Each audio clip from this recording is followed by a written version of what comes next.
Hello बच्चों, स्वागत है आप सभी सभी का हमारे रैपिड रिवीजन रूट में। और चलिए आज हम जीएसटी के अंदर जितनी भी सारी डेफिनेशंस है सबको एक साथ रिवाइज करने की कोशिश करते हैं। तो चलिए डेफिनेशंस रिवाइज कर सकते हैं। सबसे पहली डेफिनेशन है गुड्स। सबसे पहली डेफिनेशन है गुड्स। जीएसटी में गुड्स का मतलब क्या होता है? Under section 252 goods means any kind of movable property. Any kind of movable property इसको कहा गया goods, including actionable claims, growing crops, grass, things forming part of land agreed to be served before supply or under contract of supply but excludes money and securities. ये है goods का definition. Goods यानी क्या? हर प्रकार की movable property, उसमें actionable claims भी include किया है गुड्स की डेफिनेशन में। यस, एक्शनेबल क्लेम सबको पता है क्या होता है। ग्रोइंग क्रॉप्स जो अटैच्ड होते हैं धरती से, ग्रोइंग क्रॉप्स जो अभी रेडी नहीं है, ग्रो हो रहे वो। ग्रास, यस, इनको भी सेल करना क्या रहेगा? गुड्स में आएगा। Things forming part of land जैसे ट्रीज, लकड़ी वगैरह जो रहता है ट्रीज का, या ट्रीज का कोई सप्लाई करना किसी भी तरह का। Agreed to be served before supply or under a contract of supply. Agreed to be served before supply, वो रेडी होने से पहले ही क्रॉप्स का आपने सप्लाई कर दिया कि 3 महीने के बाद जब ये क्रॉप्स रेडी हो जाएंगे हम इन्हें आपको आज ही बेच दे रहे हैं, 3 महीने बाद आप आइएगा और क्रॉप्स को ले जाइए। ये हो गया agreed to be served before supply or under a contract of supply but does not include money or securities। Loan पे पैसा देना किसी को, इसे हम ये नहीं कहेंगे कि हमने मनी को सप्लाई किया, क्योंकि कहीं ना कहीं सप्लाई किया है बट मनी है ना गुड्स के डेफिनेशंस में नहीं आता। देखो सबसे पहली बात, supply is a taxable event under GST, but supply के साथ साथ सप्लाई किस चीज का हो रहा है उस पर भी ध्यान रखना जरूरी है। अगर दिए गए कोई भी एक्टिविटी में कोई भी प्रोडक्ट गुड्स या सर्विसेज के डेफिनेशन में नहीं आता तो भले ही उसका सप्लाई हो जाए लेकिन वो जीएसटी के दायरे में नहीं आएगा। तो जीएसटी के दायरे में आने के लिए सबसे ज्यादा जरूरी होता है कि वो गुड्स और सर्विस की डेफिनेशन में भी आए। तो ये हो गया गुड्स। अब देखते बेटा services. Services means anything other than goods, यानी इस डेफिनेशन का स्कोप कितना वाइडर कर दिया, कह दिया एनीथिंग अदर देन गुड्स। एक बार सोचिए, एक चीज सोचिए आप, अगर मूवेबल प्रॉपर्टी ही गुड्स होती है तो इमूवेबल प्रॉपर्टी गुड्स होगी क्या? जीएसटी में बोला है मूवेबल प्रॉपर्टी गुड्स होती है, यानी इमूवेबल प्रॉपर्टी गुड्स नहीं होती, जीएसटी के अंदर ऐसा बोला गया। तो जीएसटी के अंदर गुड्स की डेफिनेशन में जब इमूवेबल प्रॉपर्टी को कवर नहीं किया गया है तो अल्टीमेटली क्या एनीथिंग अदर देन गुड्स अगर बोल दिया है तो इमूवेबल प्रॉपर्टी क्या सर्विसेज में कवर्ड हो गई? यस। तो इमूवेबल प्रॉपर्टी पे कोई भी चीज होगी तो वो सर्विसेज में जाएगी, गुड्स में नहीं। सो वापस, services means anything other than goods including activities relating to use of money or its conversion from one mode to another mode, from one currency denomination etc etc for which a separate consideration has been charged। देखो ऊपर ही कह दिया है कि money को supply करना goods नहीं है, मनी गुड्स नहीं है, तो उसको सप्लाई करेंगे तो गुड्स की डेफिनेशन में नहीं आता, उसके सप्लाई पे जीएसटी नहीं लगेगा।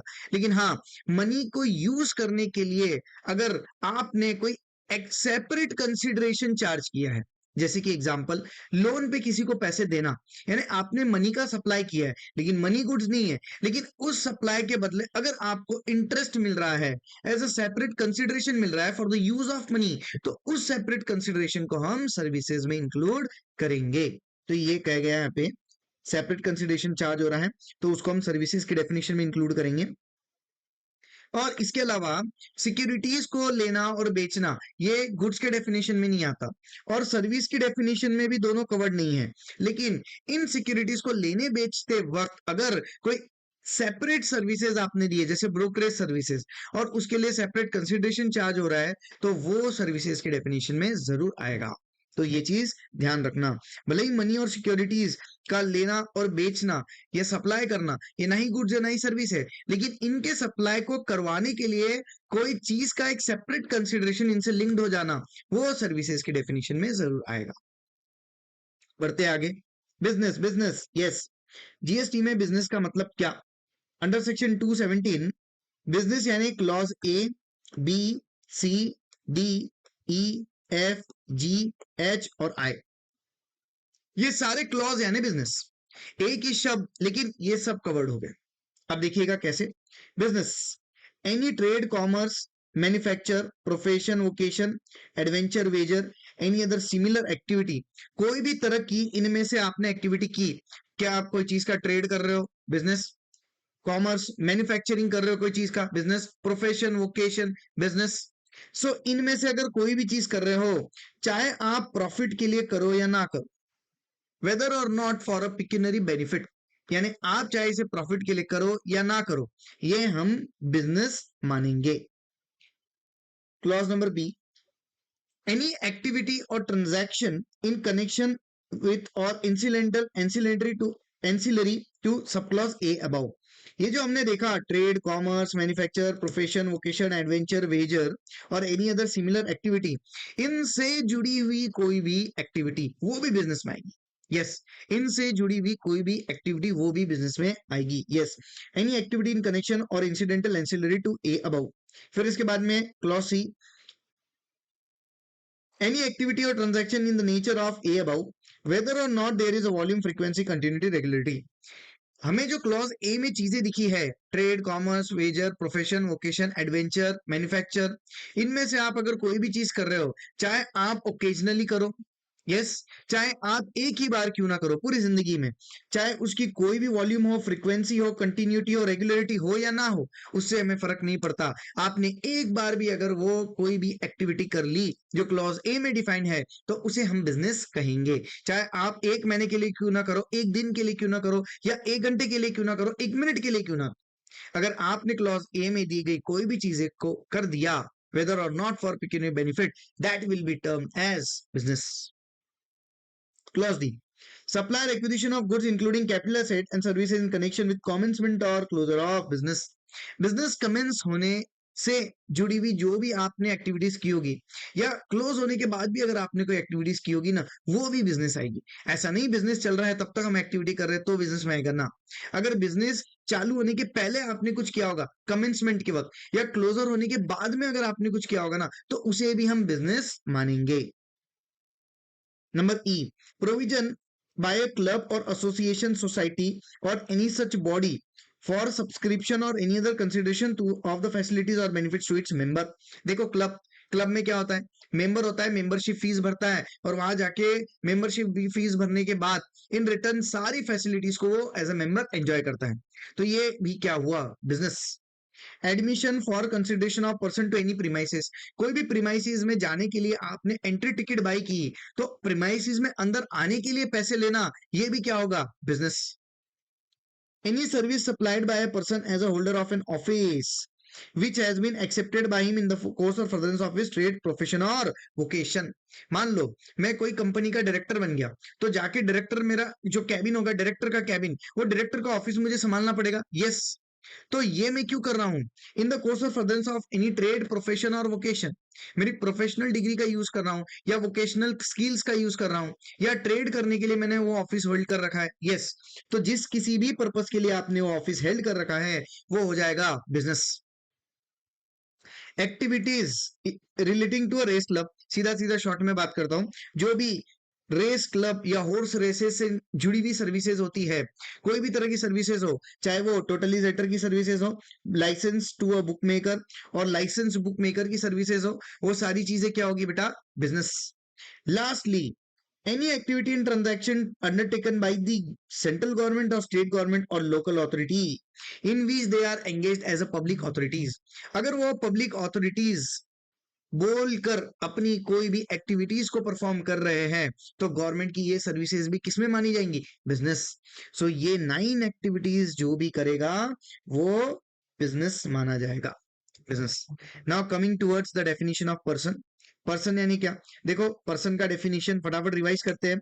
Any individual, company, HUF, firm, LLP, artificial juridical person, cooperative society registered under the law, association of person, body of individual, society registered under Societies Act, any corporation established by the government जैसे कि public sector undertaking etcetera etcetera, body, corporate, local authority or central state government, and the last trust. ये सब मिला के हो गया definition of person. Yes. चलो बात करते हैं consideration. Section number 231, consideration. Sir consideration यानी क्या? Any payment made or to be made whether in money or otherwise. देखो जीएसटी में कोई भी तरह का पेमेंट आप कर रहे हो, चाहे वो पैसे से हो या काइंड हो, अदरवाइज यानी काइंड, यस सर, या फिर monetary value of any act और फॉरबियरेंस, या आपने है ना पेमेंट पैसों से नहीं की, नहीं कोई वस्तु देके की, नहीं कोई चीज देके की, आपने कुछ कर दिखाया उसके बदले, एनी एक्ट, या फिर कुछ नहीं करने के लिए आपने कंसिडरेशन बोला था।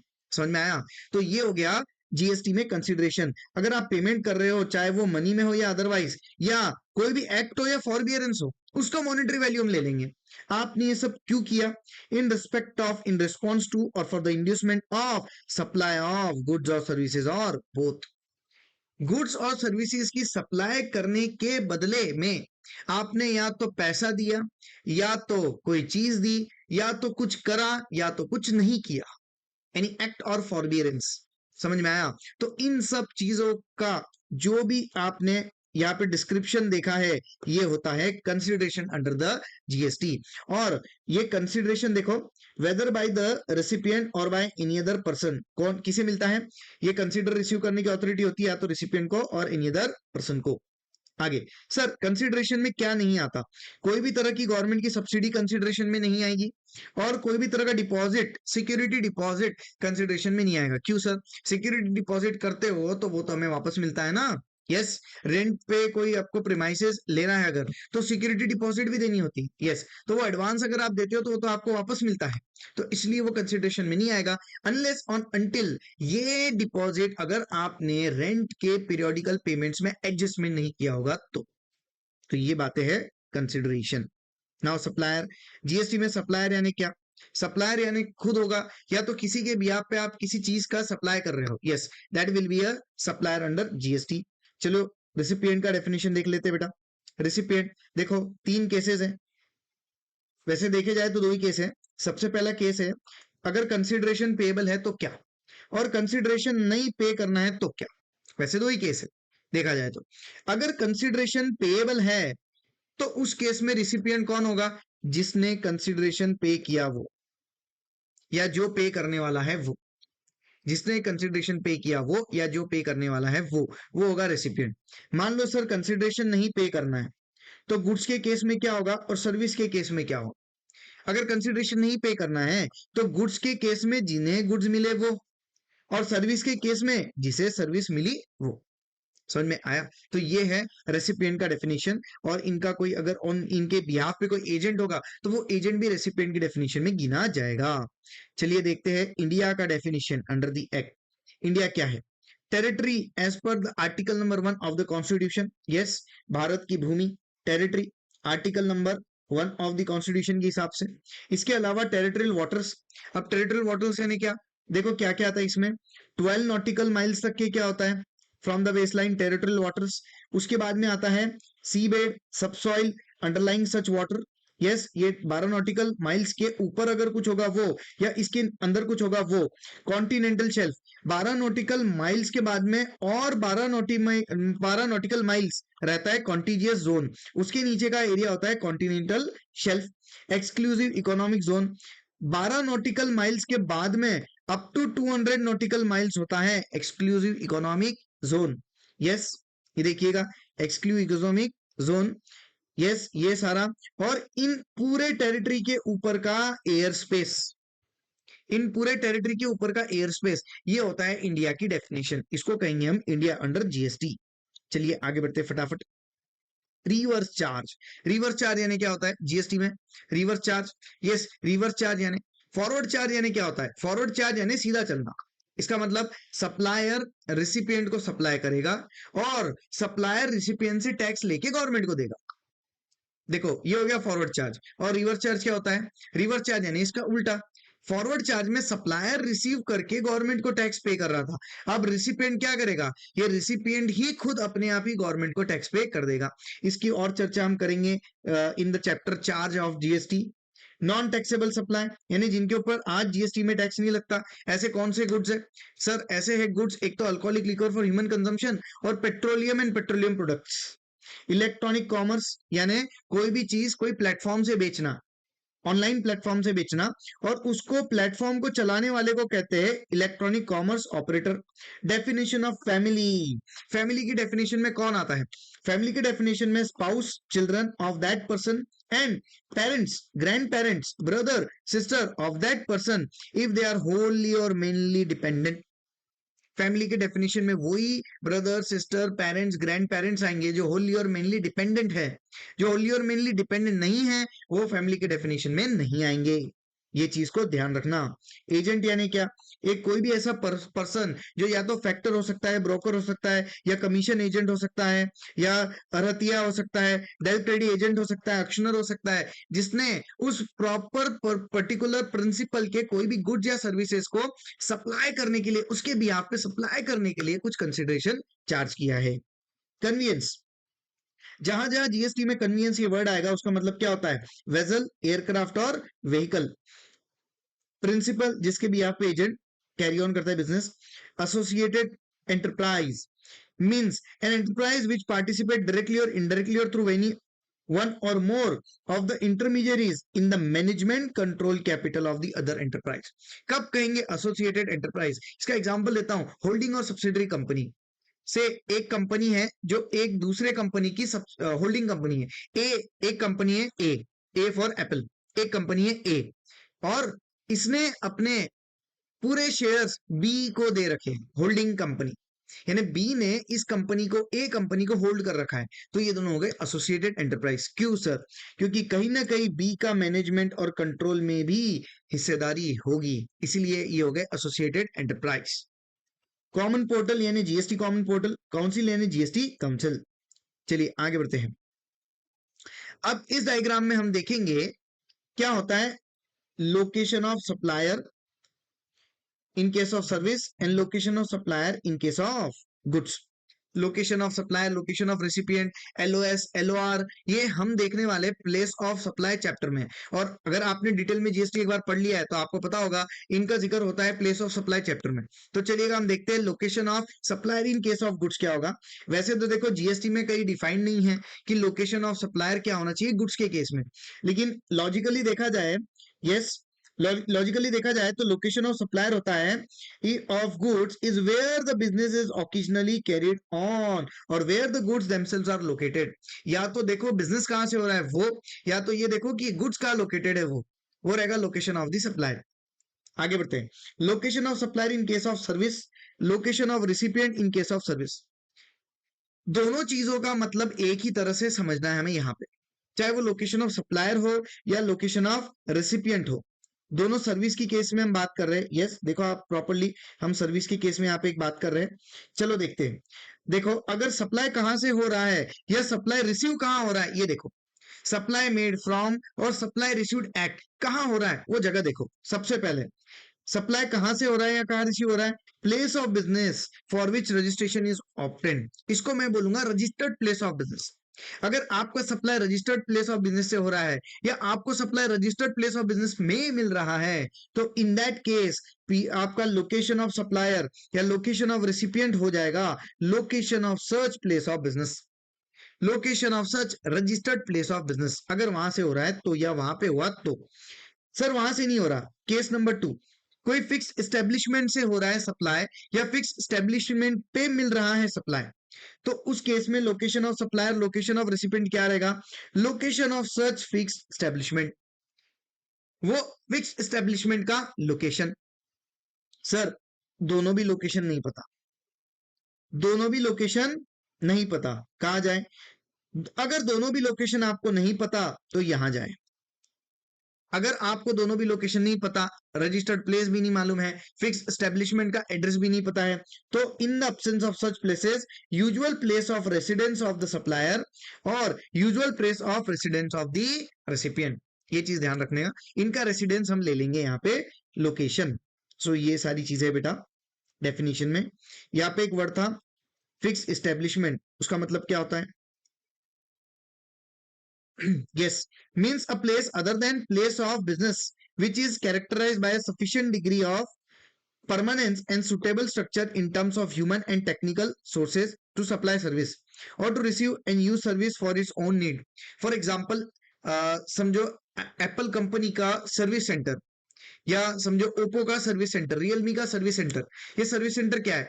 यहाँ से बिजनेस नहीं होता सर, लेकिन कहीं ना कहीं कोई भी तरह का एक परमानेंस हमें दिखता है उस पर्टिकुलर कंपनी का, बिजनेस का, या कहीं ना कहीं ये हमें सर्विसेज सप्लाई कर रहे हैं उससे जुड़ी हुई, यस, उस प्रोडक्ट के बिजनेस से जुड़ी हुई है, हमें सर्विस सप्लाई कर रहे हैं, तो इसका मतलब होता है फिक्स एस्टेब्लिशमेंट।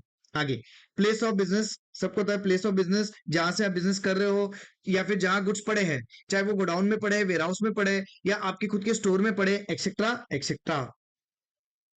कंटिन्यूअस जर्नी एकदम सिंपल है, वर्ड से ही मतलब समझ में आ जाएगा।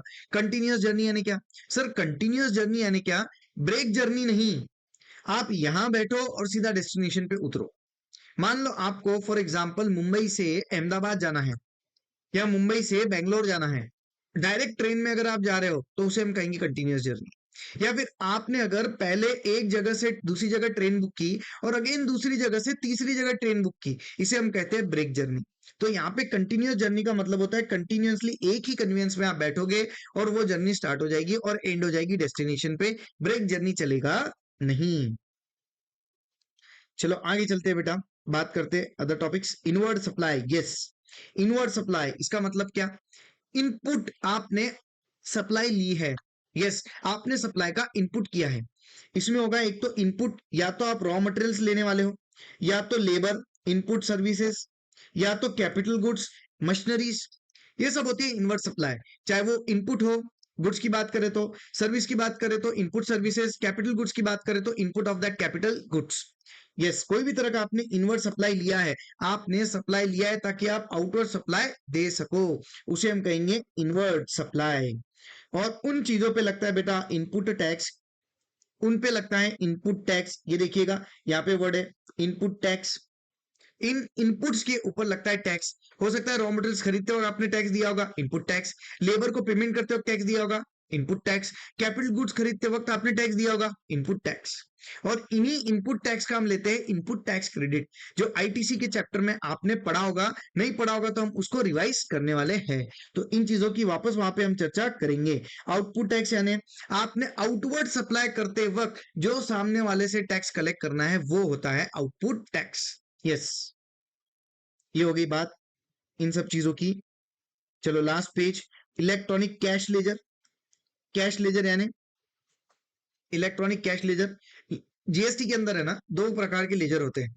एक होता है लेजर जो टैक्स पेयर जनरेट करता है, और एक होता है लेजर जो रिटर्न्स के बेसिस पे जनरेट होता है। टैक्स पेयर जनरेट करता है दो चीजें, इलेक्ट्रॉनिक कैश लेजर और क्रेडिट लेजर, और जो जनरेट करता है रिटर्न्स के बेसिस पे उसे हम कहते हैं इलेक्ट्रॉनिक लायबिलिटी रजिस्टर। यस, इसके ऊपर और हम चर्चा करेंगे उस चैप्टर में। Zero rated supply, sir GST में जीरो रेटेड सप्लाई का मतलब क्या होता है? Meaning of any of the following supply of goods और सर्विसेज और बोथ, नेमली या तो आप कर रहे हो एक्सपोर्ट्स, चाहे गुड्स का करो या सर्विसेज का करो, उसको बोलेंगे जीरो रेटेड सप्लाई। या फिर आप कोई भी तरह का सप्लाई ऑफ गुड्स और सर्विसेज कर रहे हो एसईजेड में, किसको दे रहे हो आप गुड्स और सर्विसेज का सप्लाई? एसईजेड में दे रहे हो, स्पेशल इकोनॉमिक जोन में दे रहे हो। ओके, तो उस केस में इसे हम कहेंगे जीरो रेटेड सप्लाई। यानी इसका मतलब क्या? जीएसटी में सर इसके ऊपर टैक्स तो लगता है लेकिन zero rate. Works contract, works contract, यहाँ पे एक टर्म है वर्क्स कॉन्ट्रैक्ट। इसका मतलब क्या? देखो, दो टर्म होते हैं जीएसटी में, एक होता है वर्क्स कॉन्ट्रैक्ट और एक होता है जॉब वर्क। जॉब वर्क जो है वो होता है मूवेबल गुड्स के ऊपर, यस, और वर्क्स कॉन्ट्रैक्ट होता है इमूवेबल गुड्स के ऊपर। मान लो मैंने किसी बिल्डर को बिल्डिंग बनाने का कॉन्ट्रैक्ट दिया, ये क्या है? Works contract. ये क्या है? Works contract. यस, तो कोई भी इमूवेबल प्रॉपर्टी से रिलेटेड आप किसी को कॉन्ट्रैक्ट देते हो कि ये सर्विसेज हमें पूरी करके दो, ये बिल्डिंग हमें बना के दो, रिनोवेशन करके दो, इंटीरियर डिजाइन करके दो, ये हो गया works contract. Yes, continuous supply of goods, continuous supply of service. Continuous supply of goods का सबसे बेस्ट एग्जांपल हम लेते हैं दूध वाला। हर रोज सवेरे आएगा या शाम को आएगा, प्रॉपर जितना आप डिमांड करोगे उतना दूध वो हर सवेरे या शाम को देता चला जाएगा, लेकिन उसका हिसाब किताब होता है महीने के आखिरी में, जब वो एक पीरियोडिकल स्टेटमेंट आपके पास लेके आता है तब आप उसे पेमेंट करते हो। तो ये होता है कंटिन्यूअस सप्लाई ऑफ गुड्स, और ये पहिया हमेशा हर महीने चलते जाएगा। इसको ऐसा नहीं है कि आप रोकोगे, वापस चालू करोगे तो किसी और सर्विस से अगर आप लोगे तो वो भी कंटिन्यूअस हो जाएगी। तो ये है कंटिन्यूअस सप्लाई ऑफ गुड्स। और कंटिन्यूअस सप्लाई ऑफ सर्विसेज का मतलब होता है for example postpaid card services. अब पोस्टपेड की हम जब बात करें तो हर महीने आप जब मोबाइल फोन का प्रॉपरली उस सिम कार्ड का यूज कर लेते हो तो सिम कार्ड का पोस्टपेड बिल जो जनरेट होता है वो महीने के आखिरी में जनरेट होता है। यस, फिर उसके बाद में अगले महीने की सर्विसेज का पूरा लाभ उठाइए और उसका बिल अगले महीने जनरेट होगा। तो ये हो गया कंटिन्यूअस सप्लाई सर्विस, ये चलता जाएगा, बिना रुके चलता जाएगा। सो ये सारी बातें हैं। एग्रीगेट टर्नओवर का डेफिनेशन, एग्रीगेट टर्नओवर यानी क्या, जीएसटी में एग्रीगेट टर्नओवर यानी क्या, चलो देख लेते हैं। Aggregate turnover the last definition, last but not the least, इसके बाद एक लास्ट छोटी सी डेफिनेशन और है। चलो, एग्रीगेट टर्नओवर यानी क्या, एग्रीगेट टर्नओवर यानी क्या, it includes all taxable supplies made by on behalf of others. या तो खुद आप टैक्सेबल सप्लाई कर रहे हो या आपके बिहाफ पे कोई और सप्लाई कर रहा है। यस, तो एग्रीगेट टर्नओवर या क्या होगा, जितना आपने टैक्सेबल सप्लाई किया है वो रहेगा एग्रीगेट टर्नओवर की डेफिनेशन में, प्लस एग्जेम सप्लाई, किसी भी तरह का एग्जेम सप्लाई कर रहे हो ये भी एग्रीगेट टर्नओवर में आएगा। सर एग्जेम सप्लाई ने क्या, exempt supply includes nil rate, wholly exempt and non taxable. Exempt supply में क्या क्या आता है, नील रेट, होली एग्जेम और नॉन टैक्सेबल। इसमें और क्या आता है एग्रीगेट टर्नओवर में, export supplies, inter state supplies, हर तरह का export supply, inter state supply यहाँ पे आ गया। बट यहाँ पे एग्रीगेट टर्नओवर की डेफिनेशन में हम ये दो चीजों को एक्सक्लूड करते हैं, inward supplies in RCM and taxes under GST. Aggregate turnover को काउंट करते वक्त जीएसटी में जो भी टैक्सेस आपको लगे वो आपको लेने नहीं है। और इनवर्ड सप्लाई आरसीएम की जो है वो इनवर्ड सप्लाई हमारी इनवर्ड सप्लाई है, आउटवर्ड सप्लाई नहीं है, टर्नओवर नहीं है, वो तो किसी और का टर्नओवर है जिसके ऊपर इनवर्ड में हम टैक्स भर रहे हैं। तो इनवर्ड सप्लाई अंडर आरसीएम ये भी हमारा एग्रीगेट टर्नओवर नहीं होता है। Last, business correspondent, business facilitator.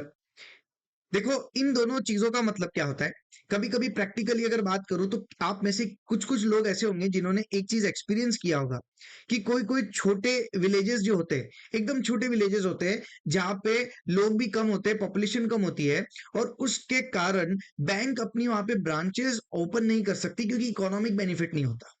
Yes, हो सके जितना ब्रांच ओपन करने पे खर्चा लग जाए वो रिकवरी ना कर पाए या उधर से कुछ अर्निंग ही जनरेट ना हो। बट कहीं ना कहीं ब्रांचेस को, बैंक को अपनी कनेक्टिविटी बढ़ाने के लिए कहीं ना कहीं एक सोर्स तो तैयार करना ही पड़ेगा। वो होते हैं बिजनेस फैसिलिटेटर और बिजनेस करस्पॉन्डेंट, जो वहां पे बैंक का ब्रांच ओपन नहीं हो पाता लेकिन अपने ही घर के एक ही रूम में वो पूरा कनेक्शन, इंटरनेट और सारा सिस्टम वगैरह रेडी करके लोगों को बैंकिंग का फैसिलिटी देते हैं। तो उन्हें कहा जाता है बिजनेस करस्पॉन्डेंट और बिजनेस फैसिलिटेटर। ये देखिएगा, helps the villagers to open bank account and provide them banking services. They act as an intermediary between the bank and its customer. Bank और उनके कस्टमर को एज अ इंटरमीडिएट ये act करते हैं। तो यहाँ पे हमारे डेफिनेशंस का सिलसिला खत्म हुआ। चलिए आप सभी को हम मिलते हैं अगले टॉपिक के अगले वीडियो में, तब तक के लिए बाय बाय। हेलो बच्चों, कैसे हो सभी लोग, आपके लिए लाया हूं एकदम ताजा खबर। यस, हमारी रेगुलर बैचेस स्टार्ट होने जा रही है। सीए इंटरमीडिएट टैक्सेशन की बैचेस स्टार्ट हो रही है 21 सितंबर से 21 सितंबर, और फाउंडेशन, सीए फाउंडेशन की सारी सब्जेक्ट्स की बैच स्टार्ट होने जा रही है 25 सितंबर से, और वो भी इधर आइए बहुत शॉकिंग प्राइस पे। यस, क्या आप इन शॉकिंग प्राइस को जानना चाहते हो, क्या अर्ली बर्ड डिस्काउंट की इंक्वायरी करना चाहते हो, तो दिए गए नंबर पे आप कांटेक्ट कीजिए, व्हाट्सएप मैसेज कीजिए, आपको सारी इंक्वायरी उस पे मिल जाएगी। तो चलिए बेटा, मिलते हैं रेगुलर बैचेस में, तब तक के लिए बाय बाय।